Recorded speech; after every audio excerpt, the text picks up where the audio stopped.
ಶ್ರೀನಾರಾಯಣ ಸದ್ಗುರು ಗುರುಕೃಪಾವರಾನಿಧೇ ಪಾಹಿನೋ ನ ತತ್ಪದಪಂಕಜಸ್ಮೃತಿರಿಮಾನ್ ಶುದ್ಧೀಕರೋತ್ವಂಜಸ ಧರ್ಮಸ್ಥಾಪನಕರ್ಮಲೋಲುಮುಮೈ ತ್ವಂ ಬ್ರಹ್ಮರಾಧೋ ಭವ ತಸ್ಮೈ ಶ್ರೀಗುರುಮೂರ್ತಯೇ ನಮಃ ಇದಂ ನಾರಾಯಣಾಯ ಅನ್ವಂ.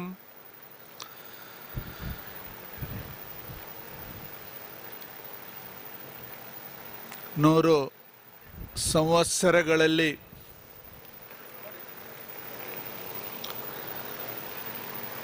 ಸಮಾಜದ ಏಳಿಗೆಗಾಗಿ, ಅಭ್ಯುದಯಕ್ಕಾಗಿ ಶ್ರಮಿಸಿದ ಒಂದು ಸಂಸ್ಥೆ ಶ್ರೀ ಗಜಾನನ ಬಿಲ್ಲವ ಸೇವಾ ಸಂಘ. ಇವತ್ತು ಶತಮಾನೋತ್ಸವವನ್ನು ಆಚರಿಸುವುದಿರುವುದು ಒಂದು ಸಂತೋಷದ ವಿಚಾರ. ಇನ್ನೇನು 2 ವರ್ಷದಲ್ಲಿ ನಾರಾಯಣ ಗುರುಗಳ ಸಮಾಧಿಯ ಶತಮಾನೋತ್ಸವವನ್ನು ಆಚರಿಸಲಿಕ್ಕಿದ್ದೇವೆ. ಅದೇ ಸುಸಂದರ್ಭದಲ್ಲಿ ಉಡುಪಿಯ ಈ ಸಮುದ್ರ ತೀರದ ಒಂದು ಸಂಸ್ಥೆ ಶತಮಾನವನ್ನು ಆಚರಿಸುತ್ತಿದೆ ಅಂದರೆ ಆ ಹಿಂದಿನ ಕಾಲದ ಊಟಕ್ಕೂ ಸರಿಯಾದ ವ್ಯವಸ್ಥೆ ಇಲ್ಲ, ಬಡತನ, ಅಸ್ಪೃಶ್ಯತೆ, ಅದರಲ್ಲೂ ದೊಡ್ಡ ಆ ಕಾಲಘಟ್ಟದಲ್ಲಿ ತಮ್ಮದೇ ಆದಂಥ ಒಂದು ಭಜನಾ ಮಂದಿರ ಮಾಡಿ ಜನರಲ್ಲಿ ಭಕ್ತಿ, ಶ್ರದ್ಧೆ, ಸಂಸ್ಕಾರವನ್ನು ಪ್ರಚುರಪಡಿಸಿದಂಥ ಆ ಕಾಲದ ಸಮಾಜದ ಕಣ್ಮಣಿಗಳನ್ನು ನಾವು ಇವತ್ತು ಸ್ಮರಿಸಬೇಕಾಗಿದೆ. ಅವರ ತ್ಯಾಗ, ಅವರ ಅರ್ಪಣಾ ಮನೋಭಾವ ಇವತ್ತು ನಮ್ಮಲ್ಲಿ ಎಷ್ಟು ಇದೆ ಅಂತ ನಾವು ಅವಲೋಕಿಸಬೇಕಾಗಿದೆ. ನಮಗಿವತ್ತು ಎಲ್ಲವೂ ಇದೆ, ನಾವು ಎಲ್ಲ ವಿಧದಲ್ಲೂ ಸಂಪನ್ನರು. ಆದರೆ ನಾವು ಸಮಾಜಕ್ಕೆ ಎಷ್ಟು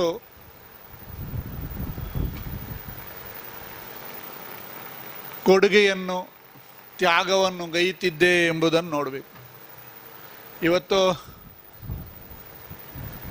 ರಜಾ ಸಮಯ ಶಾಲೆಗೆಲ್ಲ, ಆದರೆ ಎಷ್ಟು ಜನ ನಮ್ಮ ಮಕ್ಕಳನ್ನು ಕರ್ಕೊಂಡು ಬಂದಿದ್ದೀರಿ? ಇಲ್ಲ. ಕಾರಣ ಏನು? ಅವರಿಗೆ ಆ ಸಂಸ್ಕಾರದ ಇದನ್ನು ನೀವು ಕಳಿಸುವುದಿಲ್ಲ. ಅದೇ ನಾವು ಬೇರೆ ಅನ್ಯ ಧರ್ಮದವರ ಪ್ರೋಗ್ರಾಮ್ಗೆ ಹೋದಾಗ ಅಲ್ಲಿ ಹೆಚ್ಚು ಮಕ್ಕಳಿರ್ತಾರೆ. ಯಾಕೆ? ಮಕ್ಕಳಿಗೆ ಅದು ಬಾಲ್ಯದಿಂದಲೇ ಅವರು ಸಂಸ್ಕಾರವನ್ನು ಕಳಿಸಿಕೊಡ್ತಾರೆ. ನಮ್ಮಲ್ಲಿ ರಜೆ ಅಂತ ಬಂದ ಕೂಡಲೇ ಹೇಳುವುದೇ 11 ಗಂಟೆಗೆ ಮಕ್ಕಳೆಲ್ಲ. ನಾವು ಮಾಡುವ ಅತ್ಯಂತ ದೊಡ್ಡ ಘೋರ ಅಪರಾಧ, ಅಧರ್ಮ ಅಂತಲೇ ಹೇಳ್ಬೋದು. ಮಕ್ಕಳನ್ನು ಒಂದು ಸಂಸ್ಕಾರಕ್ಕೆ ಒಳಪಡಿಸುವುದಿಲ್ಲ. ಆದ್ದರಿಂದ ಮುಂದೆ ನಾವು ದೊಡ್ಡ ಸಮಸ್ಯೆಗಳನ್ನು ಎದುರಿಸಬೇಕಾಗ್ತದೆ.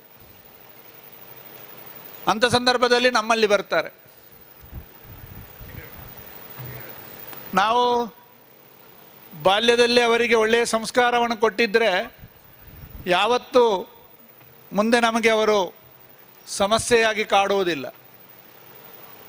ಎಲ್ಲಿಯೂ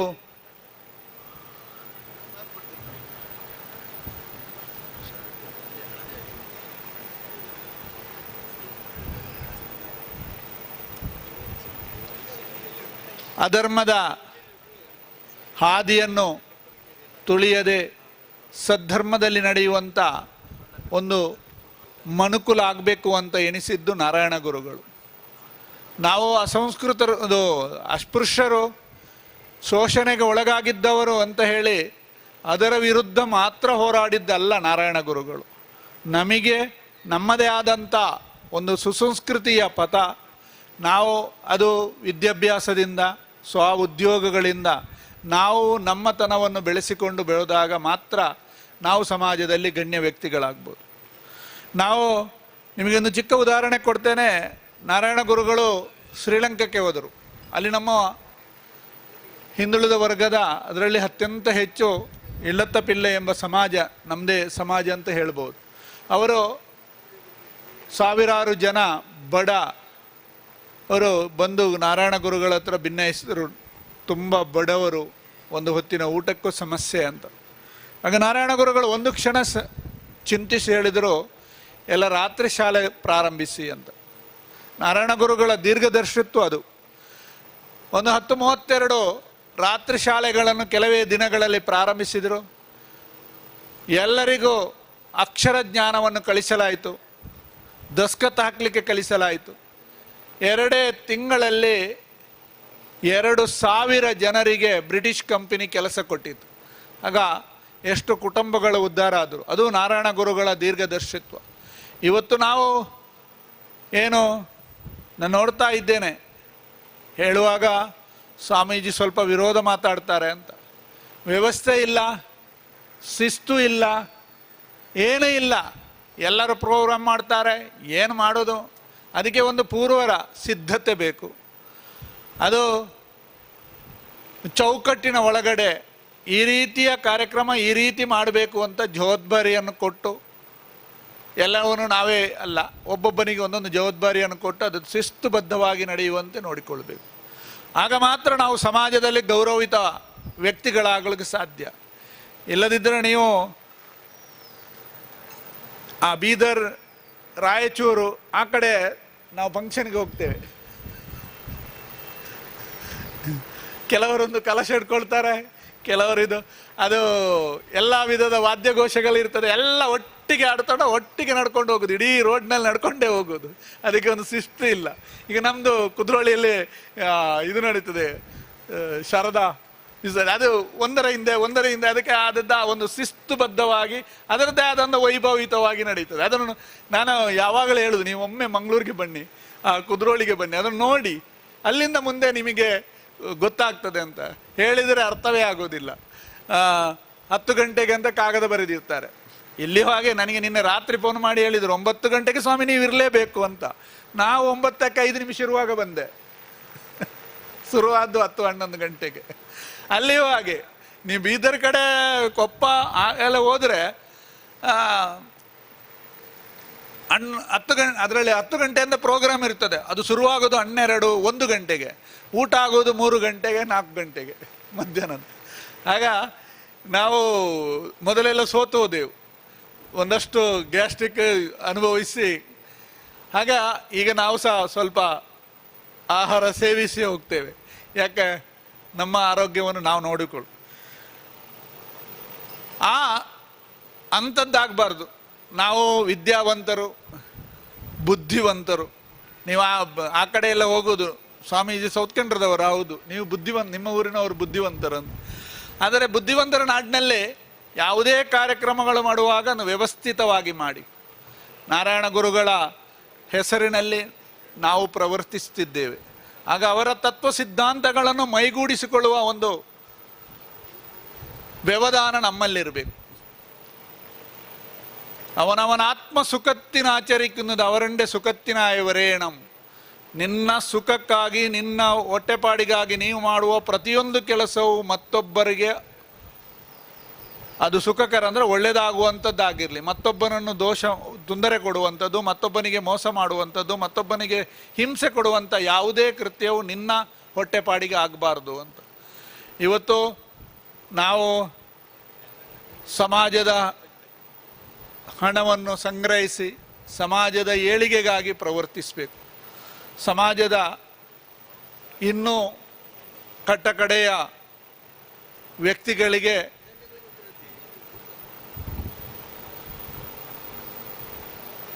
ಸಹಾಯ ಹಸ್ತ ನೀಡುವಲ್ಲಿ ನಾವು ವಿಫಲರಾಗಿದ್ದೇವೆ.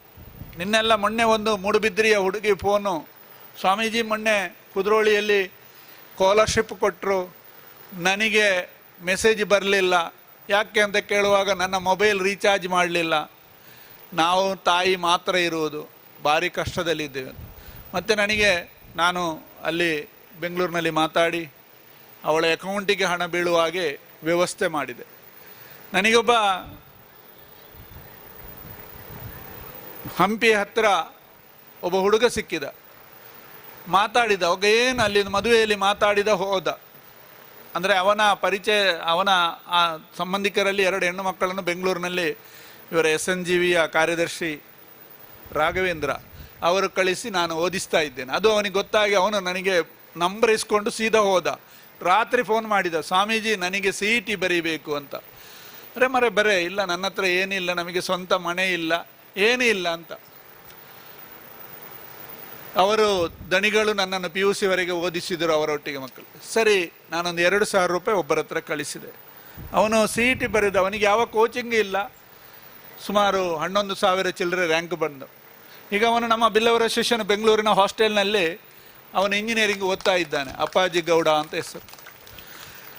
ಇದು ಯಾಕೆ ತಿಳಿಸ್ತಾ ಇದ್ದೇನೆಂದರೆ, ನಾನು ನಮ್ಮ ಜೀವಿತದಲ್ಲಿ ಸನ್ಯಾಸಿಯಾಗಿ 40 ವರ್ಷಗಳಾದವು. 18ನೇ ವಯಸ್ಸಿಗೆ ಸನ್ಯಾಸಿಯಾಗಿದೆ. ಈ ತನಕ ಒಂದು 500ಕ್ಕಿಂತ ಅಧಿಕ ಮಕ್ಕಳಿಗೆ ಉನ್ನತ ಶಿಕ್ಷಣದಲ್ಲಿ ವಿದ್ಯಾಭ್ಯಾಸ ಕೊಡಿಸುವ ಯೋಗ ಸಿಕ್ಕಿದೆ. ಒಂದು ಹೊತ್ತು ಊಟ, ಸರಿಯಾದ ಮನೆ ಇಲ್ಲದವರು ಇವತ್ತೆಲ್ಲ ಒಳ್ಳೆಯ ಟ್ಯಾರಿಸಿನ ಮನೆ ಕಟ್ಟು ಕಾರ್ನಲ್ಲಿ ಹೋಗುವವರಿದ್ದಾರೆ. ಆದರೆ ನಿಮಗೆ ಒಂದು ವಿಚಾರವನ್ನು ಹೇಳ್ತೇನೆ, ನಾನು 550 ಮಕ್ಕಳಲ್ಲಿ ಒಂದು 50 ಮಕ್ಕಳು ನನಗೆ ಸ್ವಾಮೀಜಿ ಹೇಗಿದ್ದಾರೆ ಅಂತ ಫೋನ್ ಮಾಡ್ತಾರೆ. 550ರಲ್ಲಿ 50 ಮಕ್ಕಳು. ಇದು ನಮ್ಮ ಸಮಾಜದ ದೌರ್ಭಾಗ್ಯವ ಅಲ್ಲ ಸ್ವಭಾವವ ಗೊತ್ತಿಲ್ಲ, ನೀವೇ ಆನ್ಸರ್. ಇಂಥದ್ದಾಗಬಾರ್ದು. ನಾನೊಬ್ಬ ಚಮಗಾರ ಹುಡುಗನಿಗೆ, ಅವನು ಸತ್ಯದಲ್ಲಿ ಬರುವ, ಅವರು ಪ್ಯೂರ್ ವೆಜಿಟೇರಿಯನ್ ಕುಟುಂಬ, ಅವರಿಗೆ ಮನೆಯಲ್ಲಿ ಪೂಜೆ ಮಾಡಬೇಕು, ಅದಕ್ಕೆ ವೈದಿಕ ಕಲಿಯಲಿಕ್ಕೆ ನನ್ನ ಹತ್ರ ಬಂದದ್ದು. ನಾನು ಅವನನ್ನು ಕಾಲೇಜಿಗೆ ಹಾಕಿದ್ದೆ. ಕಾಲೇಜಿಗೆ ಹಾಕಿ ಅವನು MBA ಮಾಡಿದ, ಹುಷಾರಿದ್ದ ಕಲಿಯೋದ್ರಲ್ಲಿ. MBA ಮಾಡಿದಾಗ ಬ್ಯಾಂಕಿಂಗ್ ಪರೀಕ್ಷೆ ಬಂದದ್ದು. ಸ್ವಾಮೀಜಿ ನಾನು ಬ್ಯಾಂಕಿಂಗ್ ಪರೀಕ್ಷೆ ಬರೆಯಿಲ್ಲ ಅಂತ ಕೇಳಿದ. ಬರೀ ಅಂತ ಹೇಳಿದೆ. ಬರೆದಾಗ ಅವನು 36 ಲಕ್ಷ ಜನ ಪರೀಕ್ಷೆ ಕೂತ್ಕೊಂಡಿದ್ರು, ಅದರಲ್ಲಿ 5ನೇ ರ್ಯಾಂಕ್ ಬಂದ. ಈಗ ನೀವು ಮಂಗಳೂರಿನಲ್ಲಿ ಪಂಜಾಬ್ ನ್ಯಾಷನಲ್ ಆಫೀಸಿಗೆ, ಅದರ ಬ್ಯಾಂಕಿಗೆ ಹೋಗಿ ಅಲ್ಲಿ ಗಣೇಶ ಚಮಗಾರ ಅಂತ ಹುಡುಗ ಡಿವಿಷನಲ್ ಮ್ಯಾನೇಜರ್ ಆಗಿದ್ದಾನೆ. ಅವನು ವರ್ಷಕ್ಕೊಂದು ಸಾರಿ ಬರ್ತಾನೆ ಆಶ್ರಮಕ್ಕೆ. ಅವನು 1 ರೂಪಾಯಿ ಲಂಚ ಸ್ವೀಕರಿಸುವುದಿಲ್ಲ. ಅವನ ಬಾಂಬೆಯಲ್ಲಿ ಅವನು ಇರುವಾಗ, ನಾನು ಒಂದು ಸಾರಿ ಅವನ ಬಾಂಬೆಯಲ್ಲಿ ಇದ್ದಾಗ ಅವನ ಮನೆಗೆ ಹೋದೆ. ಆಗ ಹೋದಾಗ ಅವನು ಏನು ಫೆಸಿಲಿಟಿ ಇಲ್ಲ. ಯಾಕೆ ಅಂತ ಹೇಳಿದರೆ, ಸ್ವಾಮೀಜಿ ನಮಗೆ ಈ ಫೆಸಿಲಿಟಿಗಳು ಬರ್ತವೆ, ಎಲ್ಲ ಐಟಮ್ಸ್ ಬರ್ತದೆ, ಆದರೆ ನಾನು ಹೋಗಿ ನನ್ನ ಸೀನಿಯರ್ನ ಎದುರಿಗೆ ಹೋಗಿ ರಿಕ್ವೆಸ್ಟ್ ಮಾಡಬೇಕು. ಆಗ ಅವನು ಏನೆಲ್ಲ ಬೇಕು ಅಂತ ಕೇಳ್ತಾನೆ, ಅದನ್ನು ಕೊಡಬೇಕು. ಕೊಟ್ಟ ಮೇಲೆ ಅವನು ಹೇಳಿದವರಿಗೆ ನಾನು ಲೋನ್ ಕೊಡಬೇಕು. ಆ ಲೋನು ರಿಕವರಿ ಮಾಡಲಿಕ್ಕೆ ನನ್ನ ಜೀವನ ಪರ್ಯಂತ ನಾನು ಒದ್ದಾಡಬೇಕು. ಅದಕ್ಕೆ ನಾನು ಯಾವತ್ತೂ ಯಾರ ಹತ್ರ ಬೇಡಲಿಕ್ಕಿಲ್ಲ, ಇದೇ ಸಾಕು ಅಂತ ಸಿಂಪಲ್ ಆಗಿದ್ದಾನೆ. ಅವನು ವರ್ಷಕ್ಕೊಂದ್ಸರಿ ಆಶ್ರಮಕ್ಕೆ ಬರ್ತಾನೆ. ಬಂದು ಹೋದ ಮೇಲೆ ಫೋನ್ ಮಾಡ್ತಾನೆ, ಸ್ವಾಮೀಜಿ ನಿಮ್ಮ ಬಟ್ಟೆ ಅಡಿಯಲ್ಲಿ ಸ್ವಲ್ಪ ಹಣ ಇಟ್ಟಿದ್ದೇನೆ ಅಂತ. ನೋಡಿ ಎಂಥ ಸಂಸ್ಕಾರ. ನಮ್ಮವರಲ್ಲಿ ಈ ಸಂಸ್ಕಾರ ಬರ್ತದ ಅಂತ ನಾನು ತುಂಬ ಬೇಸರದಲ್ಲಿ ಹೇಳೋದು. ದಯವಿಟ್ಟು ನಾವು ನಮ್ಮತನವನ್ನು ಉಳಿಸಬೇಕು. ನಾವು ಸುಸಂಸ್ಕೃತಿಯ ಪದವನ್ನು ಹತ್ತಬೇಕು. ನಮ್ಮದೇ ಆದಂಥ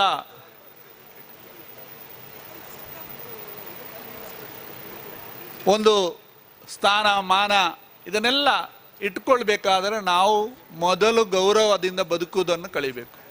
ಅದು ನಮ್ಮ ಮಕ್ಕಳಿಗೂ ಕಲಿಸಿಕೊಡ್ಬೇಕು.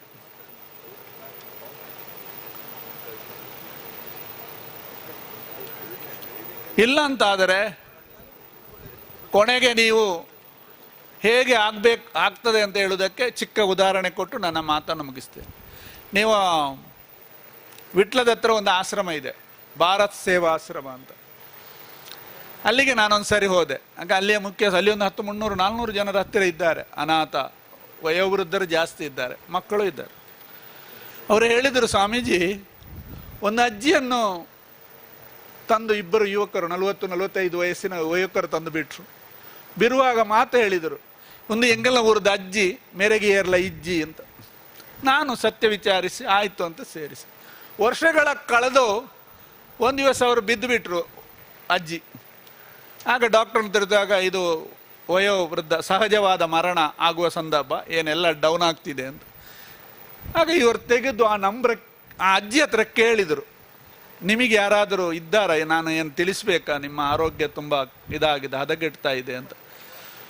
ಅಯ್ಯೋ ಅವತ್ತು ನನ್ನನ್ನು ಬಿಟ್ಟರಲ್ಲ, ಅದು ನನ್ನ 2 ಗಂಡು ಮಕ್ಕಳು, ಇನ್ನೂ ಇಬ್ಬರು ಇದ್ದಾರೆ, 4 ಜನ ಗಂಡು ಮಕ್ಕಳು ನನಗೆ ಅಂತ. ಅವರು ಹೇಳ್ತಾರೆ, ನನಗೆ ಒಮ್ಮೆಲೆ ಶಾಕ್ ಆಯಿತು. ಆಯಿತು, ಫೋನ್ ಮಾಡಿದರು, ಇವರು ಸೀರಿಯಸ್ ಇದ್ದಾರಂತ. ಆಯಿತು ನೋಡುವ, ಏನಾಗ್ತದೆ ನೋಡುವ ಅಂತ ಹೇಳಿದಂತೆ. ಸ್ವಲ್ಪ ಗಂಟೆಗಳು ಕಳೆದಾಗ ಅಜ್ಜಿ ಅಲ್ಲಿಗೆ ಪ್ರಾಣ ಬಿಟ್ಟರು. ಆಗಲೂ ಫೋನ್ ಮಾಡಿದರು, ಅವರು ತೀರಿ ಹೋದರು ಅಂತ. ಇವರು ಫೋನ್ ಮಾಡುವಾಗ, ನೋಡುವ ನಾನು ಅವನ ತಮ್ಮನನ್ನು ಕಳಿಸ್ತೇನೆ ಅಂತ ಹೇಳಿದಂತೆ. ಕೊನೆಯವ ಬಂದ. ಎಷ್ಟು? ಸಾಯಂಕಾಲ 4 ಗಂಟೆಗೆ. ಬೆಳಿಗ್ಗೆ 9:30ಗೆ ಪ್ರಾಣ ಬಿಟ್ಟದ್ದು, 4:30 ಬಂದು. ಇಷ್ಟು 400 ಜನ ಉಪವಾಸ ಇದ್ದರು. ಬಂದು ಡೆಡ್ ಬಾಡಿ ನೋಡಿದ, ಕತ್ತರಿ ಕೇಳ್ತಾನೆ, ಕತ್ತರಿ ಯಾಕೆಂದ್ರೆ ಇವರಿಗೆ ಶಾಕ್ ಆಯಿತು. ಮತ್ತೆ ನೋಡುವಾಗ ಇದನ್ನು ತೆಗೀಲಿಕ್ಕೆ ಬಂಗಾರದ್ದದು. ಇಂಥ ಮನೋವೃತ್ತಿಯ ಮಕ್ಕಳು ಹುಟ್ಟುವುದು ಹೇಗೆ ಅಂತ ಹೇಳಿದ್ರೆ, ನಾವು ಸಂಸ್ಕಾರವನ್ನು ಕೊಡದ ಕಾರಣ. ನಾರಾಯಣ ಗುರುಗಳು ಪ್ರತಿ ಕ್ಷಣವೂ ಹೇಳಿದ್ದು, ಒಂದು ದಿವಸ ಭಜನೆ ಪ್ರಾರ್ಥನೆಗೆ ಬರದಿದ್ದರೆ ಶಿವಗಿರಿ ಮಠದಲ್ಲಿ ಅವತ್ತು ಗಂಜಿಗೆ ಉಪ್ಪಿಲ್ಲ. ಶಿವಗಿರಿಯಲ್ಲಿ ರಾತ್ರಿ ಗಂಜಿ ಮತ್ತು ಏನಾದರೂ ಪಲ್ಯ ಇರೋದು, ಅದಕ್ಕೆ ಉಪ್ಪು ಹಾಕುವುದೇ ಇಲ್ಲ. ಅಂದರೆ ಅಲ್ಲಿಂದ ಶಿಕ್ಷೆ ಪ್ರಾರಂಭ.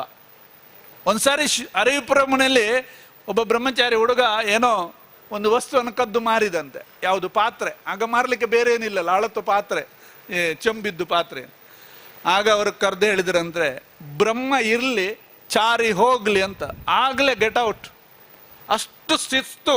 ನಾರಾಯಣ ಗುರುಗಳು ಯಾವತ್ತೂ ರಾಜಿ ಇಲ್ಲ, ಅಂತ ಶಿಸ್ತುಬದ್ಧವಾಗಿ ಜೀವಿಸಿದವರು. ಯಾವತ್ತೂ ಅವರು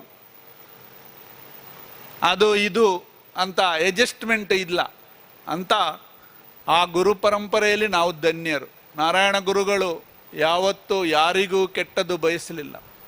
ನಿನಗೆ ಯಾರು ಶತ್ರು, ನಿನ್ನನ್ನು ಯಾರು ಶತ್ರು ಅಂತ ಭಾವಿಸ್ತಾರೋ ಅವರ ಒಳಿತನ್ನು ನೀನು ಕಾಣುವಂತ, ಅವರಿಗೂ ಒಳ್ಳೆಯದಾಗಲಿ ಎಂಬ ನಿನ್ನ ಮನದಲ್ಲಿರಲಿ. ಎಂಥ ವಿಶಾಲ ಮನೋರಥ ಇದು ನಾರಾಯಣ ಗುರುಗಳ ಚಿಂತನೆ. ಆದ್ದರಿಂದ ಅಂಥ ಮಹಾನ್ ಗುರುವಿನ ಚಿಂತನೆ ಅಡಿಯಲ್ಲಿ ಈ ಸಂಸ್ಥೆ 100 ವರ್ಷ ಕಳೆಯಿತು. ನಾನು ಆಗಲೇ ಹೇಳಿದಾಗೆ ಇನ್ನು ಬರುವ 27ಕ್ಕೆ ನಾರಾಯಣ ಗುರುಗಳ ಶತಮಾನೋತ್ಸವ ಸಮಾಧಿಯ. ಅದಕ್ಕೆ ನಮಗೆ ಒಂದಷ್ಟು ಜವಾಬ್ದಾರಿ ಇದೆ ಶಿವಗಿರಿಯಲ್ಲಿ. ನಾನು ಈಗಲೂ ಶಿವಗಿರಿಯ ಟ್ರಸ್ಟಿಯನ್ನು ಬಿಡಲಿಲ್ಲ. ಸೋಲೂರು ಪೀಠಾಧಿಪತಿ ಆದರೂ ಏನಾದರೂ ನಾನು ಅಲ್ಲಿಯ ಅನುಮತಿಯನ್ನು ಪಡೆದು ಸೋಲೂರಿಗೆ ಬಂದು ಮಠಾಧಿಪತಿ ಆದ. ಯಾಕಂದರೆ ಶಿವಗಿರಿ ಮಠದ ಒಂದು ಟ್ರಸ್ಟಿ ಆದರೆ ಅವನಿಗೆ ಸ್ವಂತ ಅಕೌಂಟ್ ಮಾಡಲಿಕ್ಕಿಲ್ಲ, ಸ್ವಂತ ಎಸೆಟ್ ಮಾಡಲಿಕ್ಕಿಲ್ಲ, ಸ್ವಂತದ್ದೇನು ಮಾಡಲಿಕ್ಕಿಲ್ಲ. ಅದಕ್ಕೆ ನಾನು ಯಾವತ್ತೂ, ನೀವು ನನ್ನ ಹತ್ರ ಎಲ್ಲಿಯಾದರೂ 1 ರೂಪಾಯಿ ಇದ್ದರೆ ನೀವೇ ತೆಗೆದುಕೊಳ್ಳಿ, ನನ್ನ ಹತ್ರ ಎಲ್ಲಿಯೂ ನನ್ನ ಹತ್ರ ಏನು ಎಸೆಟ್ ಇಲ್ಲ. ಆದರೆ ನಾನು ಯಾವುದೇ ಒಂದು ಸಂಸ್ಥೆಯಲ್ಲಿ ಪ್ರವರ್ತಿಸಬೇಕಿದ್ರೆ ಶಿವಗಿರಿಯ ಪರ್ಮಿಷನ್ ಬೇಕು. ಅದಕ್ಕೆ ನಾನು ಪ್ರಪ್ರಥಮ ಶಿವಗಿರಿಯ ಅನುಮತಿ ಪಡೆದು ಅಲ್ಲಿಯ ಟ್ರಸ್ಟ್ ಬೋರ್ಡ್ನ ರಿಸರ್ವೇಷನ್ನಲ್ಲಿ ಪಾಸ್ ಮಾಡಿ ಅಲ್ಲಿಯ ರಿಜಿಸ್ಟ್ರಿ ಬುಕ್ಕಿನಲ್ಲಿ ಸ್ವಾಮಿ ವಿಖ್ಯಾತಾನಂದರನ್ನು ಸೋಲೂರು ಮಠದ ಪೀಠಾಧಿಪತಿ ಮಾಡುವುದಕ್ಕೆ ನಮ್ಮದೇನು ಅಭ್ಯಂತರ ಇಲ್ಲ ಅಂತ ಅಲ್ಲಿಂದ ಬರೆಸಿ ನಾನು ತಂದು ಅದು. ಯಾಕಂದರೆ ಶಿವಗಿರಿಯ ಆ ಟ್ರಸ್ಟಿ ನಮಗೆ ಸಿಕ್ಕಿದ್ದು ಏನೋ ನಿಮ್ಮೆಲ್ಲರ ಭಕ್ತಿಯ ಫಲ ಅಂತ ನಾನು ಎನಿಸೋದು. ಇಷ್ಟು ತುಳುನಾಡಿನ ಜನರ ನಾರಾಯಣ ಗುರುಗಳು ಆಧರಿಸುವ ಪೂಜಿಸುವ ಫಲವಾಗಿ ನಮಗೂ ಆ ಚಿಕ್ಕ ವಯಸ್ಸಿನಲ್ಲಿ ನನಗೆ ಸಂಸ್ಕೃತ ಕಲಿಬೇಕಂತ ಆಸೆ ಇತ್ತು. ಆ ಕಾಲದಲ್ಲಿ ನಾವು ಇಲ್ಲಿ ಎಲ್ಲ ಮಠಗಳಿಗೆ ನಾವು ಭೇಟಿ ಕೊಟ್ಟಿದ್ದೆ. ನನ್ನ ಗಾಡ್ ಫಾದರ್ ಪುರುಷೋತ್ತಮ್ ಅಂತ ಅವರು ಎಲ್ಲರ ಹತ್ರ ಬೇಡಿದ್ದಾರೆ. ಇಲ್ಲಿ ಹತ್ತಿರದ ಮಠಗಳಿಗೂ ಬಂದಿದ್ದಾರೆ, ಕೇಳಿದ್ದಾರೆ, ಎಲ್ಲಿಯೂ ನನಗೆ ಕೊಡಲಿಲ್ಲ. ಹಾಗೆ ಮತ್ತೆ ಆಯಿತು ಶಿವಗಿರಿಯಲ್ಲಿ ಕಲಿಸ್ತಾರೆ ಸಂಸ್ಕೃತ ಅಂತ ಹೇಳಿ ಅಲ್ಲಿ ಹೋಗಿ ಸಂಸ್ಕೃತ ವೇದ ಪಾಠ ಶಾಲೆಗೆ ಸೇರಿಸಿದರು. ನಾನು ಮತ್ತೆ ಅಲ್ಲಿ ಕಲಿತು ಮುಂದೆ ಹೋಗು ಅಂತ ಹೇಳಿ ಋಷಿಕೇಶಿಗೆ ಹೋದೆ. ಅಲ್ಲಿ ಹೋಗೋ ಕೂಡಲೇ ಸಂಸ್ಕೃತದಲ್ಲಿ ಮಾತಾಡಿದರು. ಅದು ಮಠ ಬ್ರಾಹ್ಮಣರದಾಗಿತ್ತು, ನಂಗೆ ಗೊತ್ತಿರಲಿಲ್ಲ, ಅಲ್ಲಿಯ ನಿಯಮ ಏನು ಗೊತ್ತಿಲ್ಲ. ನನ್ನ ಹತ್ರ ಸಂಸ್ಕೃತದಲ್ಲಿ ಮಾತಾಡಿದರು, ನಾನು ಸಂಸ್ಕೃತದಲ್ಲಿ ಮಾತಾಡಿದೆ. ನನ್ನನ್ನು ಸೇರಿಸಿದ್ರು. ನಾನು ಬಿಲ್ಲವಂತ ಹೇಳಿದರೆ ಸೇರಿಸ್ತಿರ್ಲಿಲ್ಲ, ಏನೋ ಗೊತ್ತಿಲ್ಲ. ಹಾಗೆ ಅಲ್ಲಿ 2 ವರ್ಷ ಕಲಿತೆ ಮತ್ತೆ ಬಂದು ಸಾಮಾಜಿಕ ಅಲ್ಲಿ ಒಬ್ಬರು ಯೋಗಿ ಇದ್ದರು, 3.5 ವರ್ಷ ಆಹಾರ ಸೇವಿಸದಂಥ ಒಬ್ಬ ಯೋಗಿ. ಅವರು ಒಂದು ಮಾತು ಹೇಳಿದರು ಒಂದ್ಸರಿ, ಅವ್ರು ಮಾತಾಡ್ತಿರ್ಲಿಲ್ಲ, ಒಂದು ಹೇಳಿದ್ರು, ನೀನು ತುಗಾವ್ ಜಾವ್ ಅಂತ, ನೀನು ಊರಿಗೆ ಹೋಗು, ಅಲ್ಲಿ ನಿನ್ನಿಂದ ಒಳ್ಳೆಯ ಕೆಲಸ ಆಗಲಿಕ್ಕೆ ಉಂಟು. ಅದು ಮತ್ತೆ ಸರಿ ಆಯಿತು, ಹಾಗೆ ಊರಿಗೆ ಬಂದೆ ನಾನು. ಏನಾಗಲಿ ನಮ್ಮಿಂದ ಚಿಕ್ಕ ಅಲಿಲ ಸೇವೆ, ಅದು ನಾರಾಯಣ ಗುರುಗಳ ಅಣ್ಣ ತಿಂದ ಋಣ ತೀರಿಸುವುದಂತ ಹೇಳಿ ಈಗಲೂ ಒಂದು ನಾನು ಸೋಲೂರಿಗೆ ಹೋಗಿಯೂ ಸುಮ್ಮನಿರಲಿಲ್ಲ. ಅಲ್ಲಿಯೂ ಅಲ್ಲಲ್ಲಿ ಸಿಕ್ಕಿದ ಮಕ್ಕಳನ್ನು ಇಂಜಿನಿಯರಿಂಗ್, ನರ್ಸಿಂಗ್ ಅದೆಲ್ಲ ಓದಿಸ್ತಾ ಇದ್ದೇವೆ. ನೀವು ನಿಮ್ಮಲ್ಲಿ ಹೇಳುವುದು, ಸಮಾಜದ ಹಣವನ್ನು ಸಂಗ್ರಹಿಸುವಾಗ ಅದು ಸದ್ವಿನಿಯೋಗ ಆಗಲಿ, ನಾರಾಯಣ ಗುರುಗಳ ಚಿಂತನೆ ಅಡಿಯಲ್ಲಿ ಇರಲಿ. ನಾನು ನಾರಾಯಣ ಗುರುಗಳು ಕೇವಲ ಜಾತಿ ಅಂತಲ್ಲ, ಎಲ್ಲರ ಮನದಲ್ಲಿರುವುದು ನಾರಾಯಣ ಗುರುಗಳು ಜಾತಿ ಹೊಗಲಾಡಿಸಿದರು ಅಲ್ಲ. ಒಂದಷ್ಟು ಶಂಕರಾಚಾರ್ಯರುಗಳಾಗೆ ಸುಮಾರು 53 ಕೃತಿಗಳನ್ನು ಬರೆದಿದ್ದಾರೆ, ಒಳ್ಳೆಯ ವಿಚಾರಗಳನ್ನು ನಮಗೆ ತಿಳಿಸಿದ್ದಾರೆ. ಅದನ್ನು ಕಲಿಯುವುದು ಬಿಟ್ಟು ಒಂದು ಪುಸ್ತಕ ಓದು, ನಾರಾಯಣ ಗುರುಗಳ ಜೀವಚರಿತ್ರ ಓದುವಂಥ ಹವ್ಯಾಸ ನಮ್ಮವರಲ್ಲಿಲ್ಲ. ಅವರು ವರ್ಷಕ್ಕೆ ತಿಂಗಳಿಗೊಂದು ಸಾರಿ, ವರ್ಷಕ್ಕೊಂದು ಸಾರಿ ತಿರುಪತಿಗೆ ಹೋಗುವವರು ತುಂಬ ಮಂದಿ ಇದ್ದಾರೆ. ಆದರೆ ಜೀವಿತದಲ್ಲಿ ಒಮ್ಮೆಯೂ ಶಿವಗಿರಿಗೆ ಹೋಗದವರು ಇನ್ನೂ ಹಲವರಿದ್ದಾರೆ. ಈಗ ಇಲ್ಲಿ ನಾನು ಹೇಳುವುದಿಲ್ಲ, ಇಲ್ಲಿ ಕೈ ಎತ್ತಿದರೆ ಕೆಲವು ಮಂದಿ ಶಿವಗಿರಿಗೆ ಹೋದವರಿದ್ದಾರೆ, ನಂಗೆ ಗೊತ್ತು. ಆದ್ದರಿಂದ ಶಿವಗಿರಿ ಗುರು ಯಾವುದೇ ಸಮಾಜ, ನೀವು ಉನ್ನತ ಸಮಾಜದ ಬಗ್ಗೆ ನಾನು ಹೆಸರು ಹೇಳುವುದಿಲ್ಲ, ಅವರೆಲ್ಲ ಉತ್ತಮ ಸ್ಥಾನಮಾನ, ಉತ್ತಮ ಇದನ್ನೆಲ್ಲ ಇದಕ್ಕೆ ಬಂದಿದ್ದರೆ ಅದಕ್ಕೆ ಗುರು ಪರಂಪರೆ. ಆ ಗುರು ಪರಂಪರೆಯನ್ನು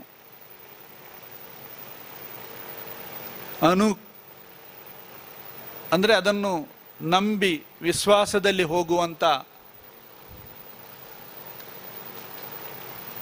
ಒಂದು ಹವ್ಯಾಸ, ಸ್ವಭಾವ ಮಾಡಿಕೊಳ್ಳಿ.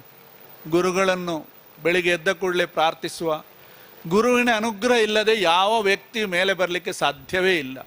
ಅದು ನಮ್ಮ ಭಾರತೀಯ ಸಂಸ್ಕೃತಿ, ಅಲ್ಲಿ ಗುರು ಪರಂಪರೆಗೆ ಪ್ರಥಮ ಪ್ರಾಶಸ್ತ್ಯ ಅವರು. ಆದ್ದರಿಂದ ದಯವಿಟ್ಟು, ಈಗ ನಮ್ಮಲ್ಲಿ ಒಬ್ಬರು ಜೈನ್ಸ್ ಒಂದು ಮಗುವನ್ನು ಸೇರಿಸಿ LKGಗೆ ಹೋದರು. ಮರುದಿವಸ ಫೋನ್ ಮಾಡಿದರು, ಅಯ್ಯಪ್ಪ ಏನು ಸ್ವಾಮೀಜಿ ನಿಮಗೆ ಥ್ಯಾಂಕ್ಸ್ ಅಂತ ಹೇಳಿದರು. ಅವರೊಂದು ಧರ್ಮಸ್ಥಳದಲ್ಲಿ PT ಮಾಸ್ಟರ್, ಜೈನ ಸಮಾಜದವರು. ಯಾಕೆ ಫೋನ್ ಏನಾಯಿತು ಅಂತ ಕೇಳಿದೆ. ಅಲ್ಲ, ನಾನು ನಿನ್ನ ಮಗುವನ್ನು ನಿಮ್ಮಲ್ಲಿ ಶಾಲೆಗೆ ಸೇರಿಸಿ ಬಂದೆ. ಇವತ್ತು ಬೆಳಿಗ್ಗೆ ಶಾಲೆಗೆ ಹೋಗುವವಳು ನಮ್ಮ ಅಪ್ಪ ಇಬ್ಬರದು ಕಾಲು ಮುಟ್ಟಿ ನಮಸ್ಕಾರ ಮಾಡಿ ಹೋದಳು. ಒಂದೇ ದಿವಸದಲ್ಲಿ ಒಂದು ಸಂಸ್ಕಾರ, ಮಗುವಿನ ಇದನ್ನೇ ಸ್ವಭಾವವನ್ನು, ಆ ಚಿಕ್ಕ ಮಗುವನ್ನು, 4 ವಯಸ್ಸಿನ ಮಗುವ ಸ್ವಭಾವವನ್ನು ಚೇಂಜ್ ಮಾಡ್ತೀರಂತ ಹೇಳಿದರೆ ನೀವು ಮುಂದೆ ಏನು ಮಾಡಬೇರಿ ಅಂತ. ಹಾಗೆ ನಾವು ಅಂಥದ್ದನ್ನು ಮಾಡಿಸ್ಬೇಕು, ಅಂಥ ಸಂಸ್ಕಾರಯುತವಾದ ಜೀವಿತವನ್ನು ಕಲ್ಪಿಸಿಕೊಡ್ಬೇಕು. ನಾನು ಶ್ರೀನಿವಾಸ ಪೂಜಾರಿ ಕಾಯ್ತಾ ಇದ್ದಾರೆ, ಹೆಚ್ಚು ಮಾತಾಡಲಿಕ್ಕೆ ಹೋಗಲ್ಲ. ನಾವು ನಿನ್ನೆ ನಿದ್ದೆ ಕೆಟ್ಟು ಬಂದಿದ್ದೇವೆ, ಆದ್ದರಿಂದ ನಮಗೂ ಬೇಗ ಹೋಗಲಿಕ್ಕೆ ನೀವು ಅನುವು ಮಾಡಿ. ನಾವು ಮತ್ತೆ ಕಾರ್ಯಕ್ರಮಗಳಿವೆ. ದೂರದಿಂದ ಬಂದು ನಮ್ಮ ರಾಘವೇಂದ್ರ ಮತ್ತು ಯಾರೋ ಇಬ್ಬರು ಸದಾ ಫೋನ್ ಮಾಡ್ತಿದ್ರು ಬರಬೇಕು ಅಂತ. ನಿಮ್ಮ ಇಲ್ಲಿ ಬಂದಾಗ ಸಂತೋಷ ಆಯಿತು, ಯಾಕಂದರೆ ಅಷ್ಟು ಚಿಕ್ಕ ಚೌಕಟ್ಟಿನ ಒಳಗಡೆ ಒಂದು ಒಳ್ಳೆಯ ಹಾಲ್ ಕಟ್ಟಿದ್ದೀರಿ. ಆ ಹಾಲನ್ನು ಅದನ್ನು ಸದ್ವಿನಿಯೋಗ ಮಾಡಿಕೊಳ್ಳಿ. ಆವಾಗ ನಾರಾಯಣ ಗುರುಗಳ ಬಗ್ಗೆ ಚಿಂತನ ಮಂಥನ ಮಾಡುವ ಒಂದು ಸಂಸ್ಕಾರ ಇಟ್ಟುಕೊಳ್ಳಿ. ಖಾಲಿ ಮದುವೆ ಕೊಟ್ಟು ಬಾಡಿಗೆ ತೆಗೆದುಕೊಳ್ಳೋದಲ್ಲ. ಆವಾಗ ಫ್ರೀ ಇದ್ದಾಗ ಎಲ್ಲರ ಗೆಟ್ ಟುಗೆದರ್ನಾಗೆ ಒಂದು ಸೇರಿಸಿಕೊಳ್ಳಿ. ಈಗ ಏನಾದರೂ ಜನರನ್ನು ಸೇರಿಸಿದೆ ಏನಾದರೂ ಅಲ್ಲಿ ನಾರಾಯಣ ಗುರುಗಳ ಚಿಂತನೆಯನ್ನು ಮಾಡುವಂಥ ಒಂದು ಹವ್ಯಾಸವನ್ನು ಮಾಡಿಕೊಳ್ಳಿ ಅಂತ ಹೇಳುತ್ತಾ ನಿಮಗೆಲ್ಲರಿಗೂ ಶುಭವನ್ನು ಹಾರೈಸ್ತಾ, ಈ ಒಂದು ಶತಮಾನೋತ್ಸವ ಸಂದರ್ಭದಲ್ಲಿ ಈ ಸಂಸ್ಥೆಗೆ ದುಡಿದಂಥ ಎಲ್ಲ ಯೋಗ್ಯ ವ್ಯಕ್ತಿ, ನಮ್ಮ ಸಮಾಜದ ಪರಂಪರೆಗೂ ನಿಮಗೂ ಎಲ್ಲರಿಗೂ, ಇವತ್ತು ಬಂದಿರುವ ಎಲ್ಲ ಅತಿಥಿ ಗಣ್ಯ ಎಲ್ಲರಿಗೂ ಶುಭವನ್ನು ಹಾರೈಸ್ತಾ ನನ್ನ ಮಾತನ್ನು ಮುಗಿಸ್ತೇನೆ. ಓಂ ಶಾಂತಿ ಶಾಂತಿ ಶಾಂತಿ.